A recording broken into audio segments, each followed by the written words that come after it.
합니다. 2타임, 많으면 3타임 정도 하면 마무리를 짓게 되는데요.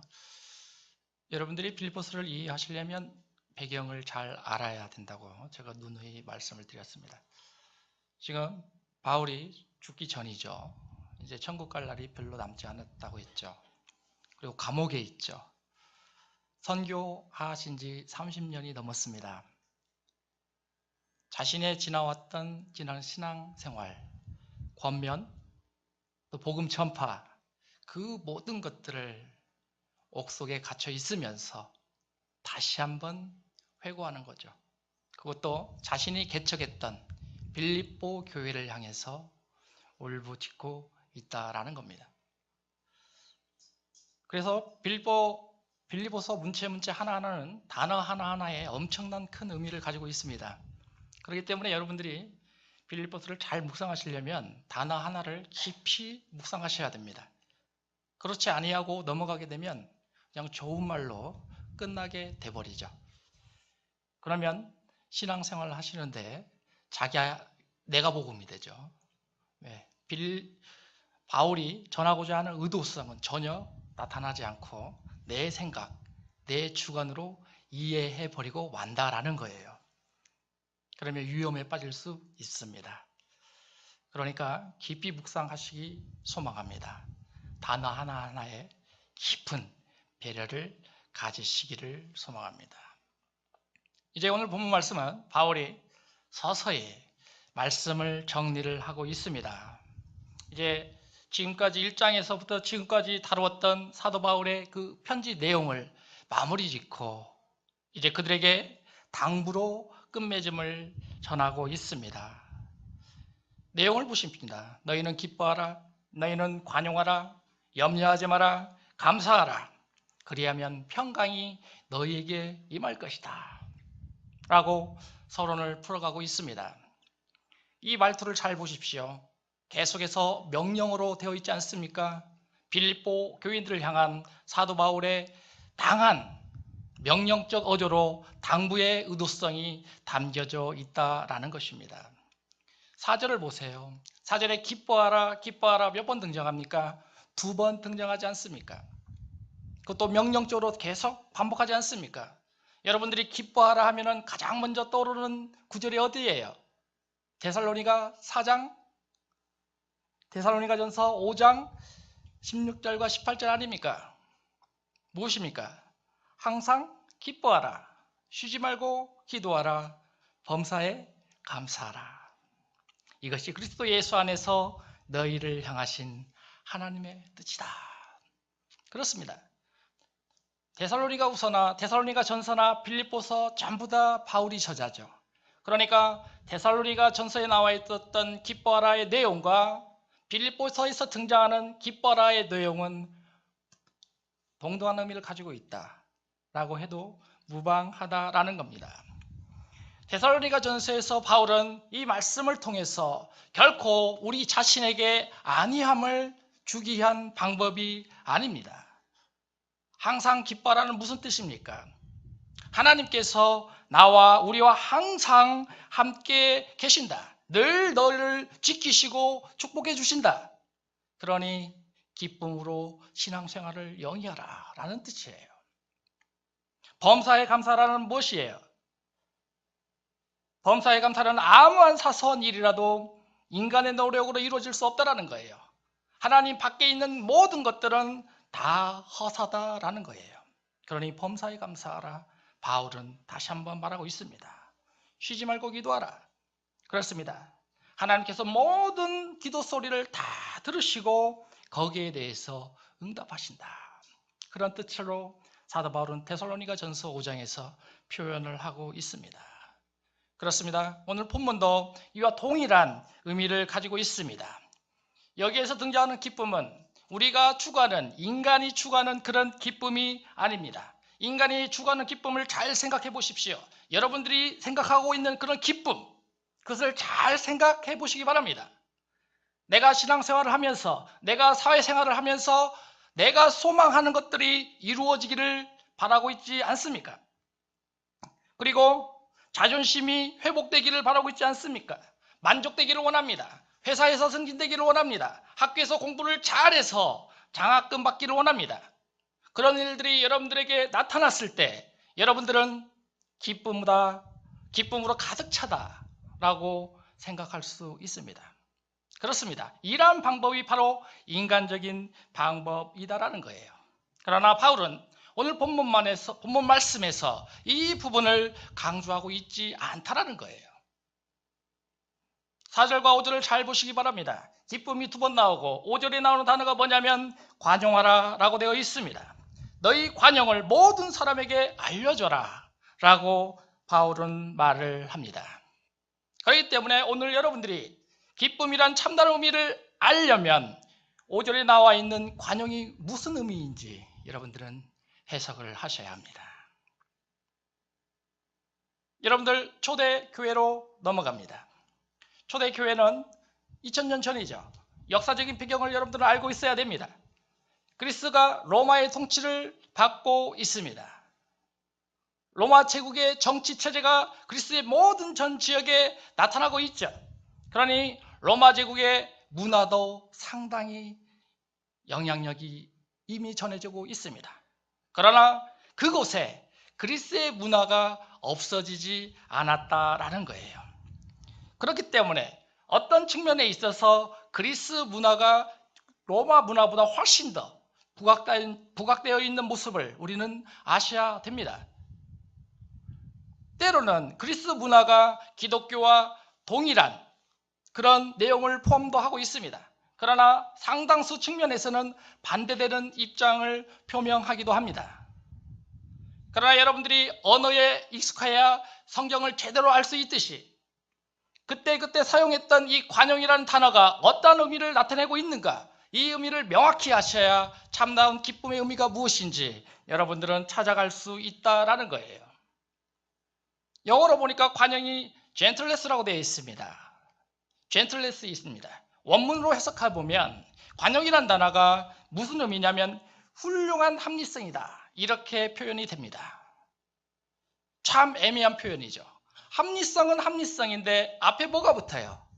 형용사가 붙어요. 훌륭한 합리성이다. 어려운 내용입니다. 이 말씀은 엄격한 정의와 정반대를 이루고 있는 내용입니다. 여러분, 합리성이 무엇입니까?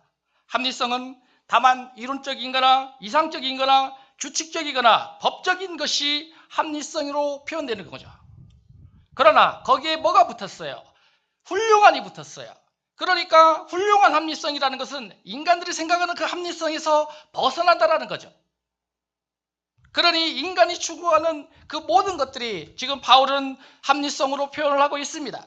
인간성 위에 있는 것보다 하나님의 더 큰 성품 위에 있는 그 합리성을 바울은 지금 추구하고자 한다라는 것입니다. 이것이 바로 오늘 본문에서 사용하고 있는 관용의 참다운 의미입니다. 그러니 4절과 5절의 말씀을 병행해 보면 하나님의 성품 위에 있는 그 합리성 때문에 우리는 바로 기뻐해야 한다 라는 말씀으로 해석해야 한다라는 겁니다.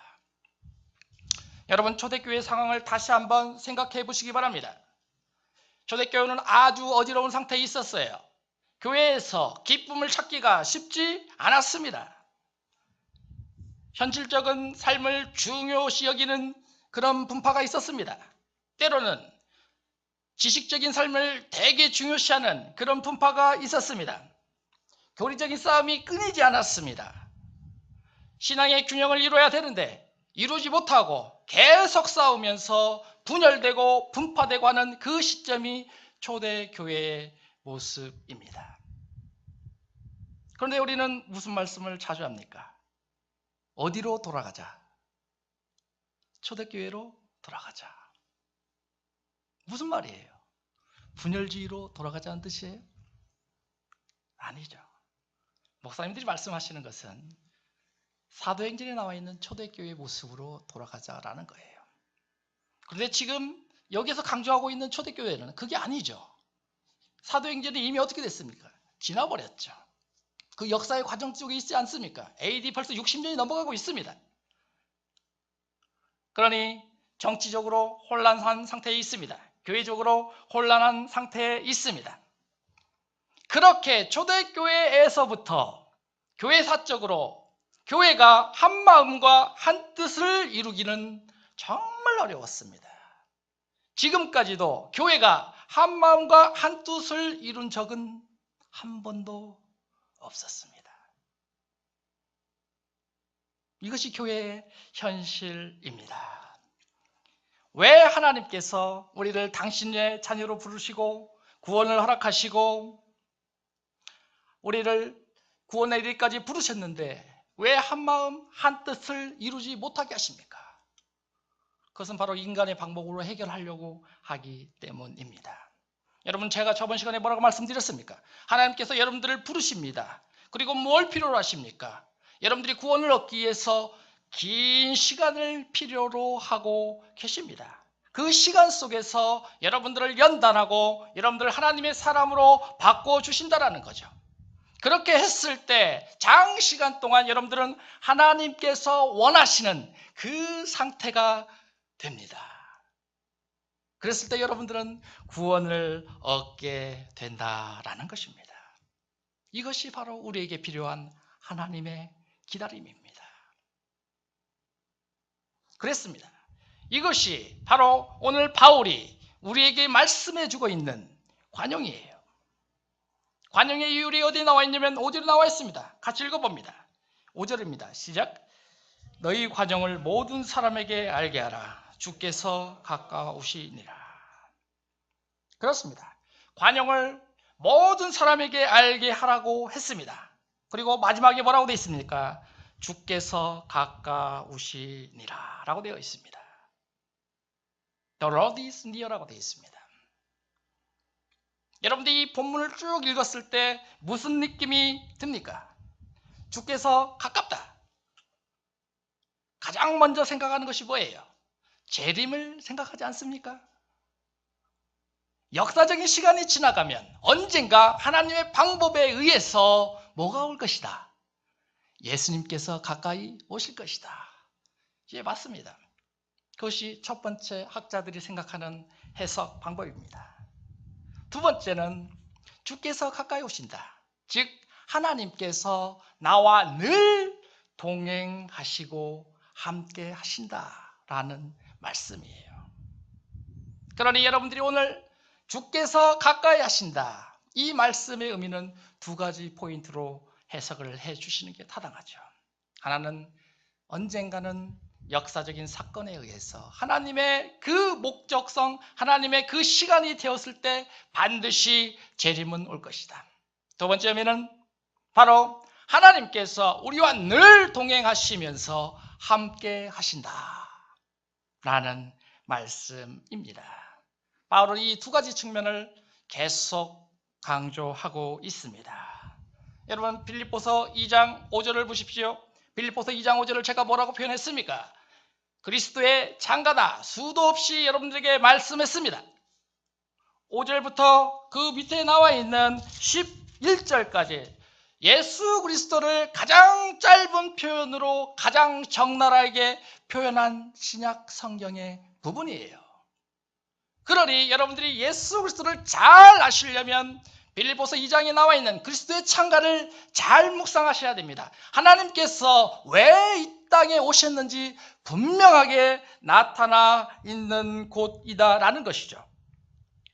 하나님께서는 이 부분을 통해서 자기를 증명하고 있습니다. 하나님이 일하시는 방법이 무엇인지를 구체적으로 나열하고 있다라는 것입니다. 여러분 잘 생각해 보세요. 하나님 어떤 사람이에요? 어떤 분이세요? 신 아니십니까? 우리가 생각했을 때 신적인 존재에 계시기 때문에 말만 하면 모든 것들이 이루어질 것으로 생각하십니다. 그러나 하나님의 방법을 잘 보십시오. 하나님은 전혀 그렇지 않습니다. 하나님께서는 스스로 낮아지십니다. 그리고 기다리시죠. 하나님께서는 스스로 계속 일을 하고 계십니다. 자기가 가장 낮아진 그 자리에까지 가서 인간을 구원하시기에 죽음의 자리까지 가시죠. 그곳에서 우리를 따뜻하게 포옹해 주십니다. 빌립보서 3장 10절을 봅니다.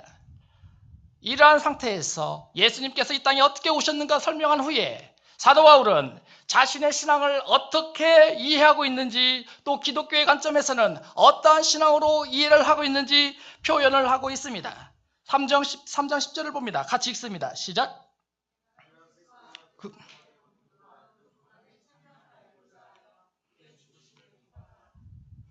어떻게 해서든지 죽은 자 가운데서 부활에 이르려 하노라 라고 하였습니다. 이 말씀을 잘 보세요. 하나님께서도 가만히 있지 않으셨습니다. 하나님께서도 인간을 구원하시기 위해서 수많은 노력을 하셨습니다. 바울도 어떻습니까?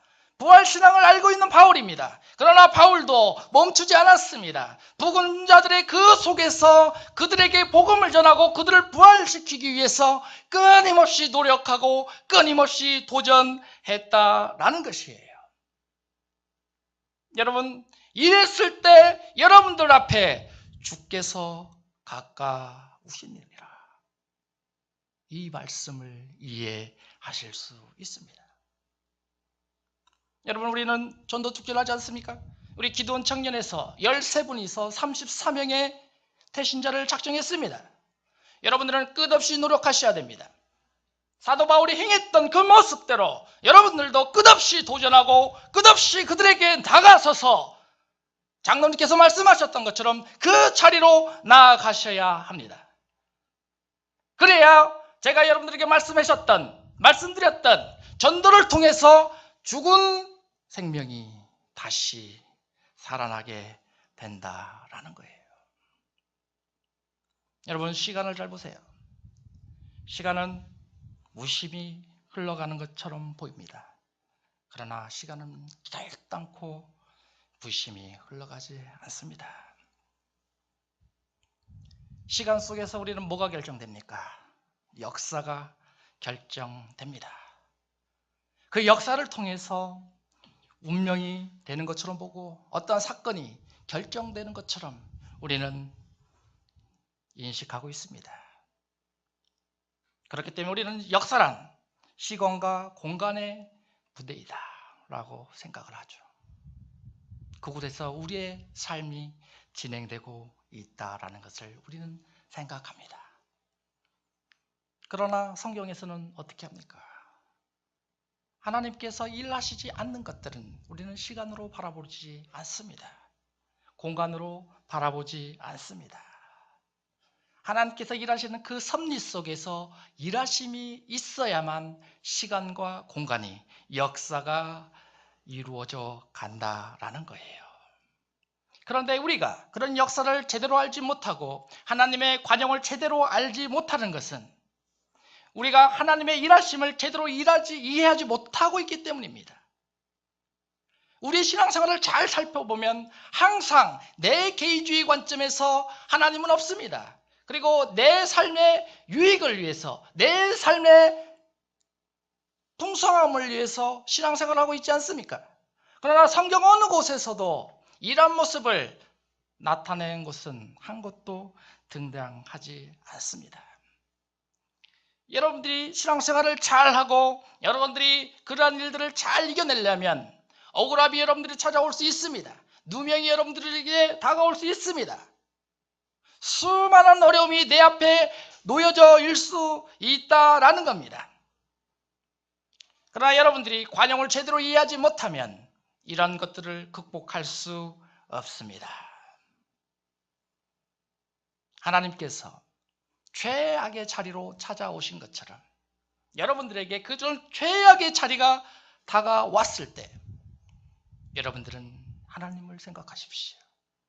하나님께서 여러분들을 끌어안으셨던 것처럼 여러분들도 상대방을 끌어안아 주십시오.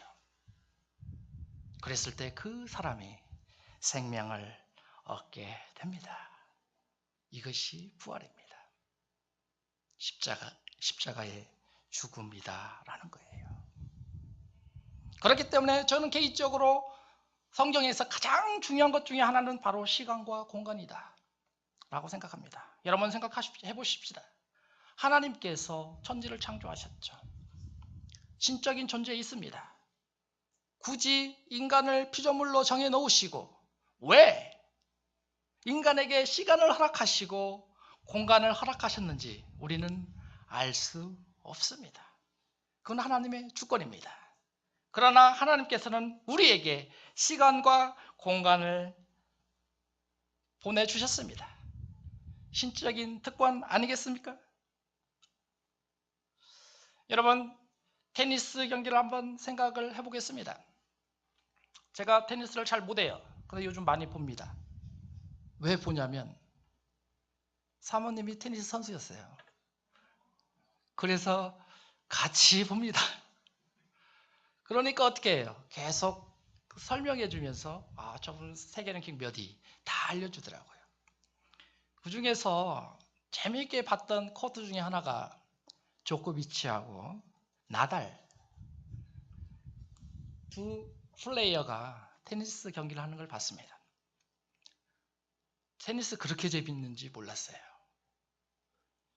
게임 규칙을 알고 그걸 보니까 혼자 봤었는데 이 결승전이 지금까지 치루어졌던 결승전 경기에서 가장 장시간 동안 치루어졌던 결승전이래요. 근데 제가 봤던 게 하필 그거였어요.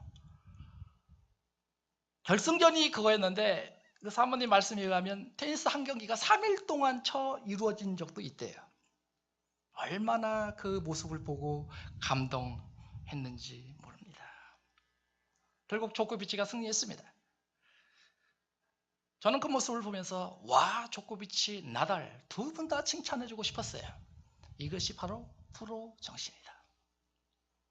여러분, 권투 선수 잘 아시는 분 중에 누가 있습니까? 무하마드 알리가 있지 않습니까? 존 프레이저가 있습니다.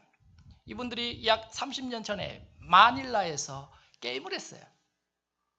그런데 이분들은요, 예전에는 복싱 라운드가 15라운드까지 갔어요. 14라운드 라운드까지 갔는데요, 얼마나 치열하게 싸웠으면 기진맥진한 상태까지 갔습니다. 존 프레이저의 얼굴이 덩덩 부었습니다. 피가 나기 시작합니다. 무하마드 알리도 정신이 없어요. 그러나 끝까지 갑니다. 14라운드가 끝났습니다. 15라운드가 되었습니다. 무하마드 알리는 제정신이 아닌 상태로 링에 올라왔습니다. 존 프레이저는 피를 닦으며 얼굴을 닦으며 게임을 하겠다고 올라왔습니다. 그러나 누가 말립니까? 코치가 말립니다. 왜? 이렇게 하면 어떻게 되니까? 죽어요. 결국 코치가 수건을 던졌습니다. 복싱에서 수건을 던지는 건 뭐예요? 기권하겠다라는 거예요.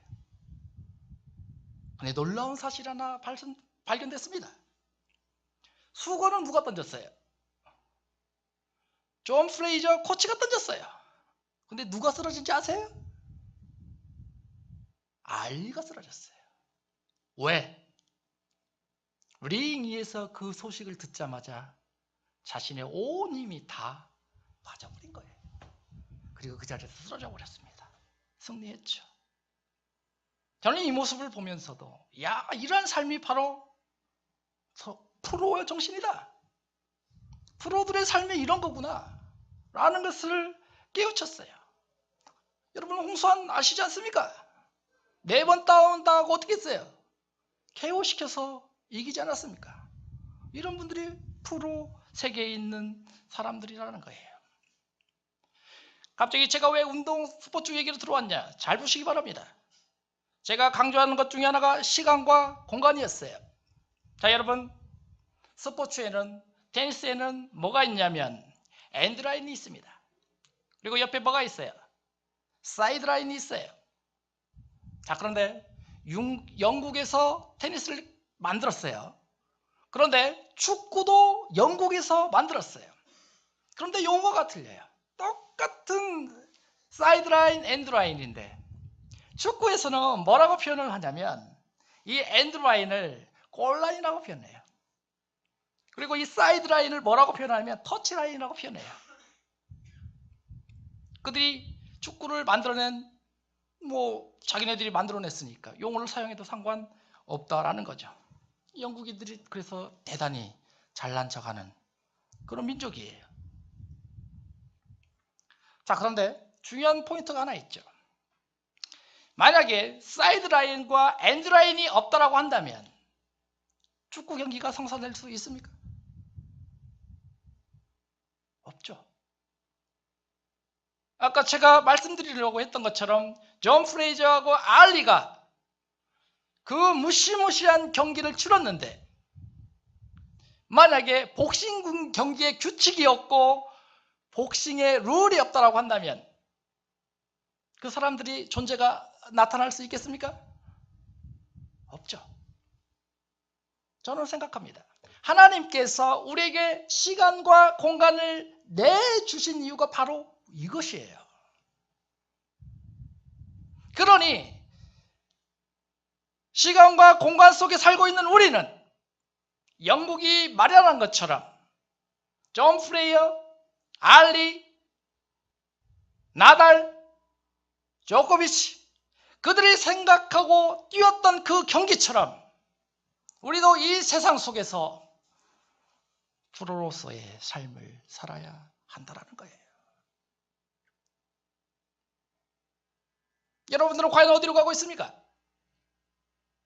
여러분들이 지향하고 여러분들이 추구하고 여러분들이 앞으로 나아가고 있는 그 방향성은 어디에 있습니까? 내가 추구하는 기쁨은 무엇입니까?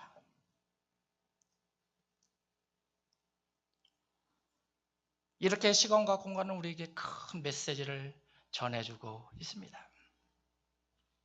여러분 신앙생활을 하면서 짜증 많이 나시죠? 그럴 때 여러분들이 가끔 하는 게 뭐예요? 고함 지르지 않습니까? 한번 고함 지른다고 해서 여러분들의 그 누명, 여러분들의 억울함, 여러분들의 아픔 치유됩니까? 그러지 않을 것입니다. 많은 기독교인들이 이런 부분에 있어서 해설하기를 좋아합니다. 말로 상대방을 설득하기를 좋아하죠. 그러나 그것이 그 상대방을 치유할 수 있습니까? 여러분 축구선수가 어때요? 해설자가 어때요? 골 넣는 방법 가장 많이 알고 있죠. 골을 잡습니다. 수비를 채칩니다. 정확히 골키퍼를 보고 슛을 때립니다. 그럼 뭐가 돼요? 골이 되죠. 그러나 실질적으로 그 자리에 가서 골을 넣기는 쉽지 않습니다. 제가 가끔 텔레비전에서 누구를 봤냐면 정대세를 봤어요. 정대세는 국제무대에서 축구를 많이 뛴 북한 선수죠. 여러분도 보셨을 겁니다. 정대세 카메라에 뭐가 잡힙니까? 국기에 대한 경례할 때, 애국가 부를 때 뭐가 나와요? 눈물이 나오죠. 그럴 때 우리나라 사람들이 정대세의 모습을 보고 뭐라 생각했어요? 와, 정대세는 북한을 향한 정말 훌륭한 애국자구나. 국가에 대한 충성심이 이렇게 강하구나. 그렇게 생각하지 않았어요? 근데 시간이 흘렀죠. 인터뷰를 해봤습니다. 정대세에게 물어봤죠. 눈물을 흘렸던 가장 큰 본심은 무엇입니까? 그랬더니 정대세가 하는 말은 아주 간단했습니다. 자신은 지금까지 축구로 인생을 살았습니다. 이제야 내 국제 무대에서 내가 쓴 이 경험이, 이 자리가 얼마나 나에게 큰 영광이 되는 줄 모릅니다. 정대세의 말이었습니다. 그렇습니다. 여러분들이 만약에 그 자리에 있었다고 생각을 해보십시오. 만약에 여러분들이 티켓을 사가지고 티켓만 가지고 그 자리에 있었다라고 생각하시면 여러분들은 결단코 정대세가 흘렸던 눈물을 흘리실 수 없습니다. 그냥 마음속으로만 그 감동을 받고 있는 것 뿐이라는 거예요. 여러분 플레이어로 살아가시기 바랍니다. 여러분들이 그 자리에 가서 프로정신을 가지고 기독교인으로서 날마다 하나님을 바라보며 나아갈 때 주께서 여러분에게 가까이 하시게 됩니다. 그 결정권은 나에게 있지 않습니다.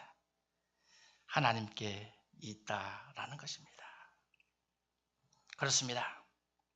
그렇기 때문에 우리 기독교인은 성공이 중요하지 않습니다. 너희가 성공해야 된다, 이게 아닙니다. 너희가 영광된 하나님의 자녀로 살아가서 하나님께서 나에게 베풀어진 그 은혜로 살아갈 때 내가 얼마나 책임을 다하고 내가 믿음 생활을 얼마나 열심히 하고 내가 앞길로 얼마나 따라갔는지 순종했는지 그 길로 나아갈 때 여러분은 하나님 앞에서 영광을 증거할 수 있게 됩니다. 그때마다 하나님께서, 예수님께서, 주께서 여러분들에게 계속 가까워지게 되신다라는 거예요. 그리고 나서 바울은 6절 이하로 들어갑니다. 뭐라고 되어 있습니까? 같이 읽습니다. 시작.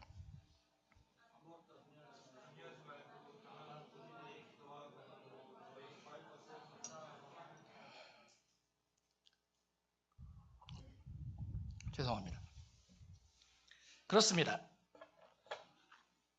바울은 아무것도 염려하지 말아라고 그래요. 여러분들의 앞길에 있어서 두려워하고 염려하지 말아라. 빌립보 교인들을 향해서 다시 한번 쓰고 있습니다. 너희들을 향한, 빌립보 교회를 향한 그 결정권이 너희들에게 있는 것이 아니라 바로 하나님, 전능하신 하나님의 손에 있다라는 것을 기억하라라는 거예요. 여러분, 염려하지 말라, 이 뜻은 내가 내 운명을 쥐고 있는 것처럼 안절부절하지 말아라는 의미예요. 그렇기 때문에 결국 너 자신의 삶에 있어서 결정권은 하나님의 손에 있다는 것을 오늘 6절 말씀에서 다시 한번 보여주고 있다는 거예요. 그렇습니다. 우리가 할 수 있는 길은 무엇입니까? 여러분들이 신앙생활을 할 수 있는 길은 바로 무엇입니까? 믿음의 위대한 현실, 그것은 잠잠히 있는 것이 아닙니다. 내가 그 자리로 나아가야 합니다. 마냥 기쁨이 내 옆에 있다라고 그 기쁨이 내 믿음이 충만하지 않는다라는 거죠.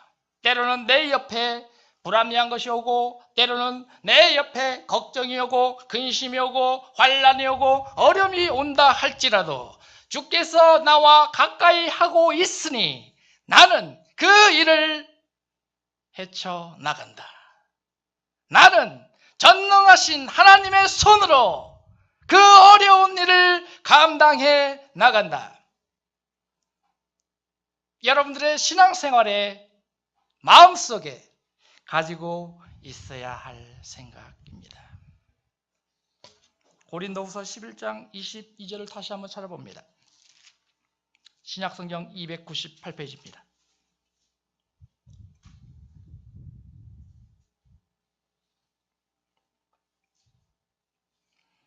여러분들 이 부분을 너무너무 많이 읽으셨죠? 같이 읽어볼까요? 22절부터 28절입니다. 같이 읽습니다. 시작. 그들이 히브리인이냐? 나도 그러하며. 그들이 이스라엘인이냐? 나도 그러하며. 그들이 아브라함의 후손이냐? 나도 그러하며. 그들이 그리스도의 일꾼이냐? 정신없는 말을 하거니와 나는 더욱 그러하도다. 내가 수고를 넘치도록 하고 옥에 갇히기도 더 많이 하고 매도 수없이 맞고 여러 번 죽을 뻔하였으니 유대인들에게 40에서 하나 감한매를 5번 맞았으며 3번 태장으로 맞고 1번 돌로 맞고 3번 파손하고 일주야를 깊은 바다에서 지냈으며 여러 번 여행하면서 강의 위험과 강도의 위험과 동족의 위험과 이방인의 위험과 시내의 위험과 광야의 위험과 바다의 위험과 겨짓 형제 중에 위험을 당하고 또 수고하며 애쓰고 여러 번 자지 못하고 줄이며 목마르고 여러 번 굶고 죽고 헐벗었노라. 이 외에 28절부터 같이 읽습니다. 이 외의 일은 고사하고 아직도 날마다 내 속에 늘리는 일이 있으니 곧 모든 교회를 위하여 염려하는 것이라. 보세요. 바울이 수많은 위험을 무릅쓰고 일을 행하지 않았습니까? 그러나 그 결정체가 어디에 있습니까? 바로 28절이에요. 바울이 그렇게 어려운 환난과 핍박과 어려운 고난을 이겨낼 수 있었던 가장 큰 원동력은 다른 것이 아니었습니다. 바로 교회에 대한 염려 때문이었습니다. 교회에 대한 염려 때문에 바울은 노심초사하며 하나님의 방법을 택하며 나아갔다라는 거예요. 그렇습니다. 바울은 교회에 염려를 하기 위해서 가만히 있지 않았어요. 바울은요, 차고 넘치는 은혜 가운데 하나님의 전능하신 성 가운데 뛰고 달리며 앞으로 나아가며 전진했습니다. 여러분도 똑같이 바울과 같은 믿음을 가지고 뛰며 앞으로 전진해야 한다는 거예요. 여러분 잘 생각해 보십시오. 여러분들이 친구들하고 이렇게 교제를 하면서 어려운 현실이 있었을 때 나 이제 기도해가지고 마음 상처 다 받았어. 나 이제 괜찮아. 그런 말 하지 않아요? 나 이제 기도 생활 때문에 어려움에서 다 벗어났어. 그런 말 하지 않습니까? 이건 사기예요. 기독교에는 이런 게 없어요. 진정한 기독교인은 날마다 어려움과 고난과 핍박이 내 앞에 놓여져 있어요. 벗어날 수 없어요. 그렇지만 그것을 내색하지 않아요. 그렇지만 그것을 이겨내요. 왜? 전능하신 하나님이 나와 함께 하시기 때문이에요. 여러분 얼마나 바울의 이대성이 보입니까? 이것은 바울의 이대성이 아닙니다. 이건 하나님의 이대성입니다. 여러분은 바울의 모습을 닮아가면 안 됩니다.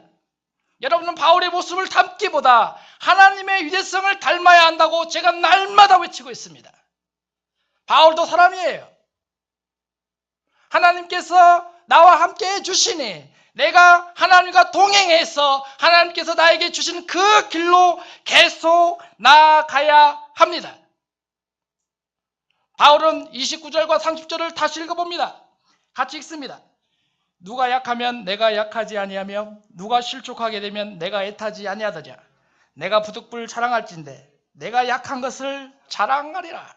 보세요. 바울은요 계속해서 자기의 위대성을 나타내 보이지 않아요. 자기는 오히려 자기의 약함을 그들에게 계속 표현하고 있습니다. 무너져가고 있는 교회를 향해서 어려움을 겪고 있는 빌립보 교회를 향해서 바울은 더욱더 자신의 약함을 가지고 그들에게 권면하고 그들에게 권유하고 있다라는 겁니다.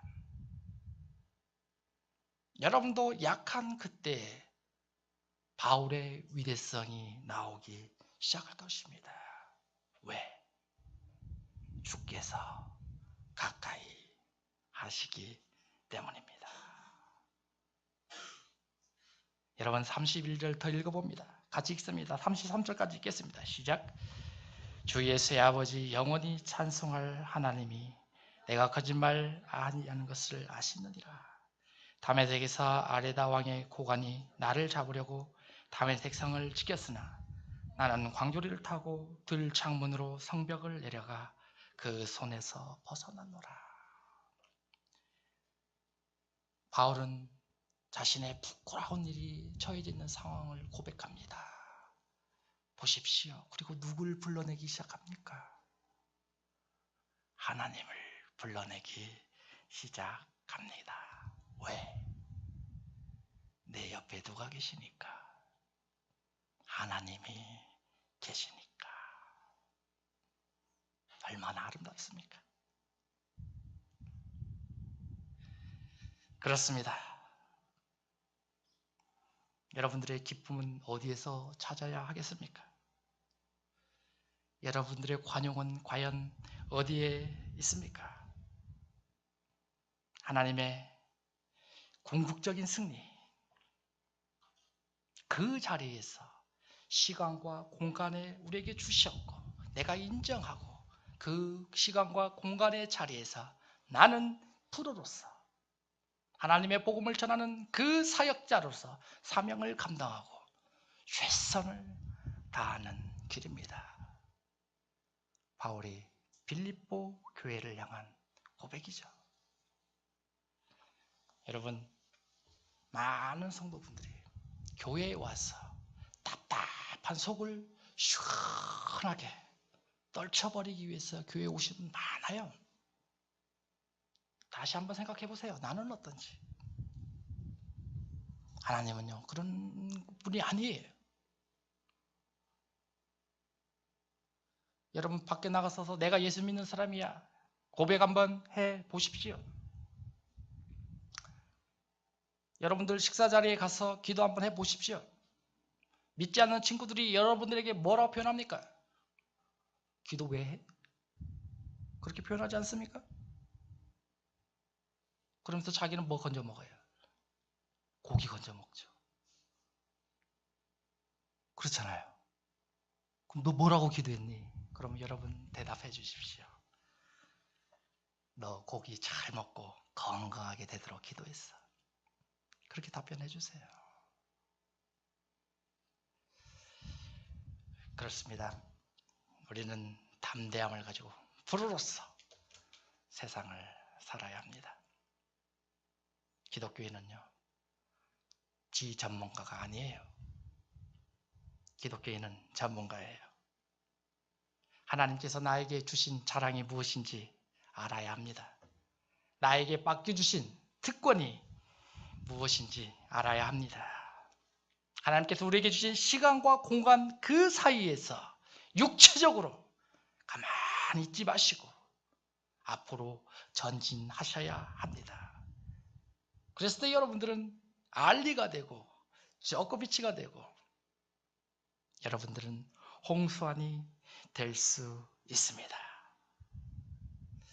걱정하지 마세요. 때로는 실패할 수 있어요. 때로는 좌절할 수 있습니다. 약하면서 넘어질 수 있습니다.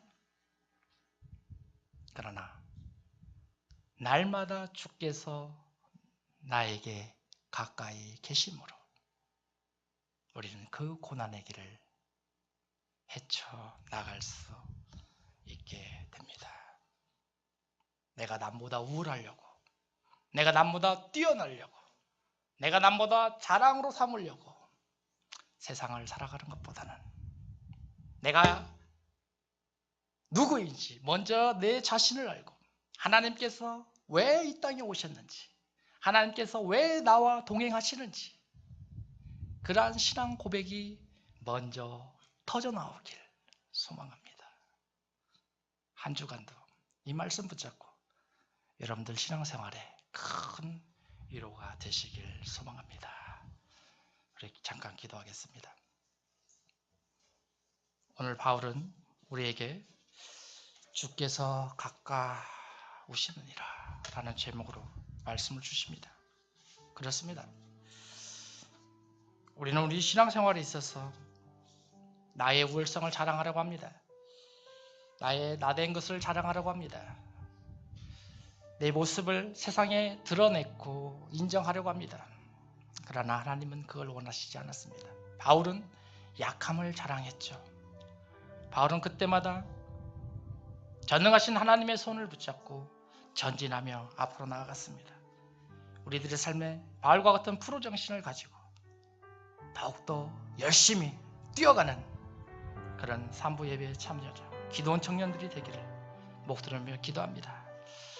아버지 하나님 감사드립니다. 기도하며 나아갑니다. 아버지 하나님 우리에게